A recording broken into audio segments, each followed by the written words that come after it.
See that little ponytail? I'm one of you guys. In today's video, I'm going to be teaching you guys how to make glitches for minimal tech like the hipsters. What we're going to do is go into any sample pack, tech house sample pack you might have laying around to see if Volume 5 comes out Friday. That's why I made this video to let you guys know. And we're just going to grab any drum loop because all we're going to do is pitch this up to maybe like plus 30, my age. Fuck. You can leave this and there you go. You got your glitch loop. Consolidate, Command J. And you're going to grab sounds you like. For instance, here we can bring that down. So essentially farmer's market, you're touching the, you know, like the balls and stuff, like the apples, all that good stuff. From here, you can start to get a bit more like, oh, this one can be pitched down. And there you go. Anyways, point being, you're going to do this a couple of times. Do it as much as you need. So eventually you're going to have a couple that you like. And now it's time to program stuff. So we're going to do Command Shift T. We're going to bring in a drum rack and just drop them anywhere. I mean, you're either a C3 kind of dude or you're a C1. You're the bottom. Programming these drums can be difficult. I'm going to show you guys just individually programming what you can do. And then I'm going to show you guys another cool way to have robots program them for you, which is probably what you would want in this stuff. My drum rack, click on one. We're going to click here.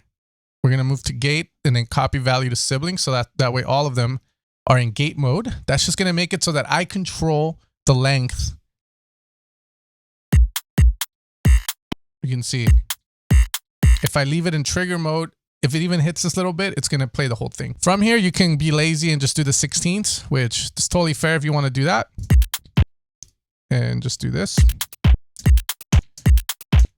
Okay.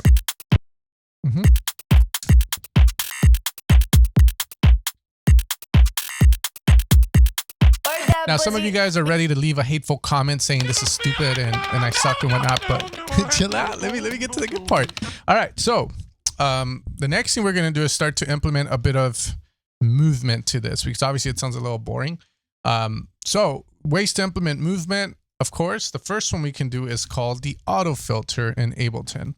Now from here, we can have this guy move back and forth by opening up another effect that will be available for you in Ableton called the LFO. Now, if you bought Ableton and didn't torrent it, then you might have it. Okay, and we're going to bring this guy, map it to the frequency. Okay, and then from there, we can gauge between where we want to chill at. I usually recommend somewhere in the middle.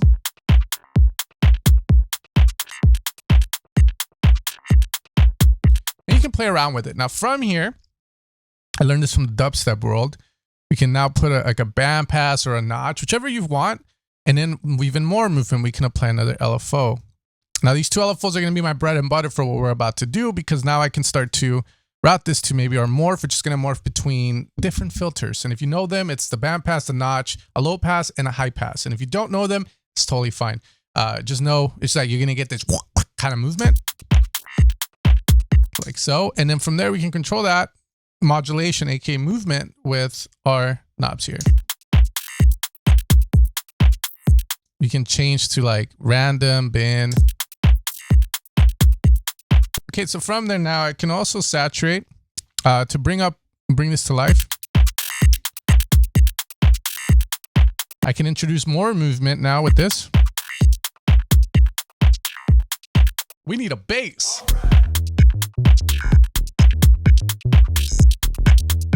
From here, again, you can keep doing all of this stuff and add more movement. I'm going to show you guys one more thing, and then I'm going to show you guys how to get even more pro. So now the next thing we're going to have is a bit repeat, which you can think of it sort of as a delay, but like a crazy delay that you can kind of perform with. But I'm not going to lie to you guys. I haven't read the manual on this thing. However, I do know that I can use it to add even more variation to this loop so that it doesn't get too stagnant and there's a bit of randomization and a little bit of the ponytail vibe in this loop. So we're going to click on the list, start mapping maybe to this guy, the grid.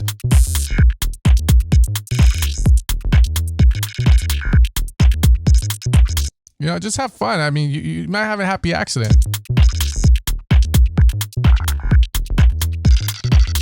Whoa, that one was sexy. All right, that was very sexy. Okay, pitch, even the pitch, and again, control your range on this.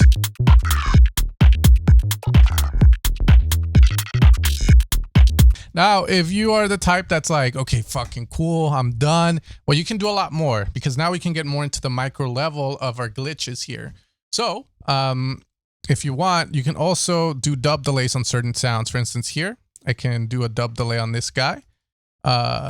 So we're gonna go with an echo. That's my favorite one. You know, you pay for sweet. You better use the big boy, the king. All right. So from there, just time, maybe a little off here and there. You know, nothing wrong with being off now and then in the head. And there you go.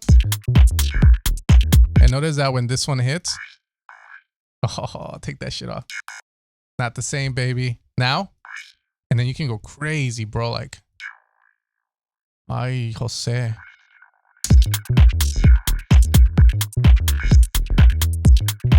From there, I mean, there's a lot to do. You can pitch it up.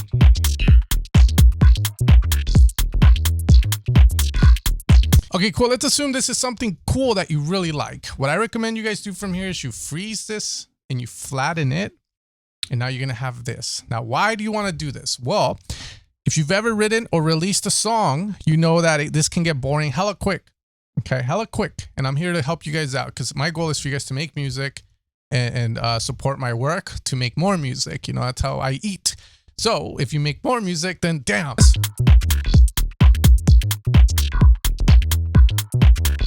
Well, you know that I'm a huge proponent of creating moments in your song. For instance, I could do something cool where maybe like this does this, this does this, this does this, this does this, and there's this glitch moment that occurs here where the glitch has the center stage, right?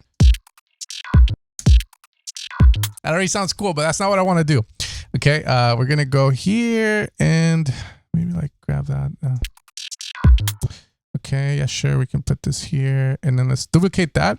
There's a couple of cool shortcuts here. If you hold Shift or Command Shift and click, I believe it's one of these. Alt or Option Shift, you can move around. So we're gonna go like this.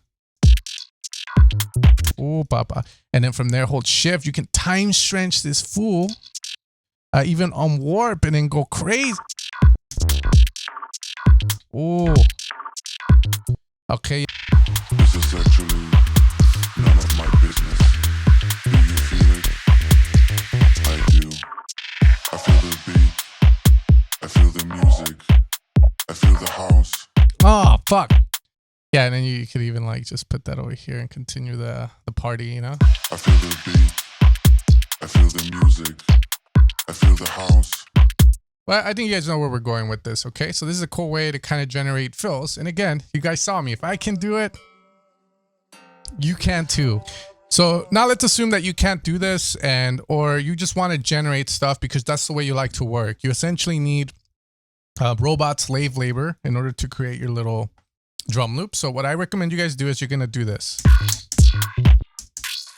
Like so. Assuming you don't have these delays yet because again, you want to do it strategically. From here, we're going to leave everything else the same. But again, you could do these LFOs. You can get crazy with it. You can get crazier than I did. Because don't you know I'm loco ese? But what we're going to do here is pretty much just utilize an ARP. I think a lot of you guys saw that coming from a mile away. And there's various different ARPs to use. There's ARP chance, ARP chord, ARP descent, whatever. There's a bunch. You have the normal stock Ableton one, which we can do. And then 16ths. And then you could do that, and there you go. You have a cool 16 pattern that you can rock with.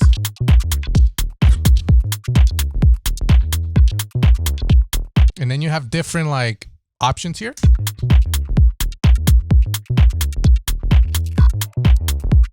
One of these LFOs can actually go on the gate, which is the how hard the note is being held.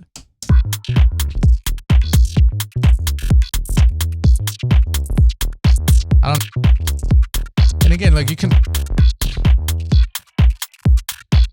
And then I told him, "What are you doing with me, my boy? Party." Okay, and this is cool because then there's other ones too. Like there's a probability one that you can utilize. That again, it's in Max for Life. So if you got sweet $900, then you could use this one, and then it has probability, which makes like random changes, so you never get the same loop. For instance, the length can get automated here. You can put swing. You can do octave jumps here with this guy as well. And then this can help in creating more. You can change change the style.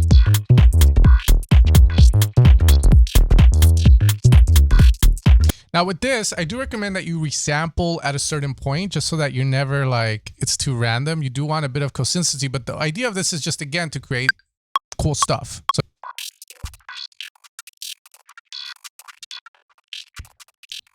you see how we do it? And then from here, now you have this, so you can start to take away, essentially subtract to get a beat that you might like for your track. For instance, you might get rid of this, or just get rid of the initial hit. This one doesn't make sense. And now from here, you can loop it, right? So then we can, again, we have this guy, Command J it. You can go individually, pitch up, pitch down, for instance. The biggest elefante in the room is that I look like a hipster and you don't. Nah, but it's the endless amount of possibilities with this. You know, you can easily fall into the trap of the modular gear where you'll sit there for 3-4 hours working on a synth that never makes it into a track. No, I'm assuming most of you guys watching my videos wants to make music. So again, set a deadline, maybe an hour to work on the glitch loop. Hell, I'd say 10 minutes and just try and get something out, and then whatever sounds good to you, just stick with it, work on the song, and then you can always come back to it. Now, there's one more way that you can make a glitch loop, and it's probably the easiest way that is kind of common sense, and that is going to be to find sample packs which are going to have misc effects loops or glitch loops, and then from there, just mix and match. For instance, you know, I could use one of mine's. From there, Receiver Volume 5 coming out and at the end of this week. One of the best tech house packs out there, used by some of the greatest. I'll market a little bit more in a bit. And then I could go here and grab some of these. And then from there, you know, you could create sort of like a Frankensteinish power team couple vibe with Sample Magic and EvoSounds, where it's like, you know, this is another way to kind of go about it. You don't have to make this stuff yourself, but that actually sounds pretty good. Sample Magic, let's collab. As you can see there. So this is the easiest way to do it as well. And I prefer this way, but again, I have to make a video. I have to promote a pack. All right, guys, and that's going to be the end of the video. Now, if you want to support my channel, make sure to head over to evosounds.com, where you can find all of my sound design work. My presets have been used by people like Wade, West End, James Hype, Tubenberger, Sonny Federa, Lost Frequencies. The list goes on of people making house music. And again, these packs have helped them create amazing tracks, and I'm sure they can help you as well. So make sure to check them out. Don't sleep on them. I put my heart and soul into them. And with that being said, you guys have a great rest of your day. Falling into your gravity, what is your sign? The stars align into the night. Walking in space, that must be our vibe.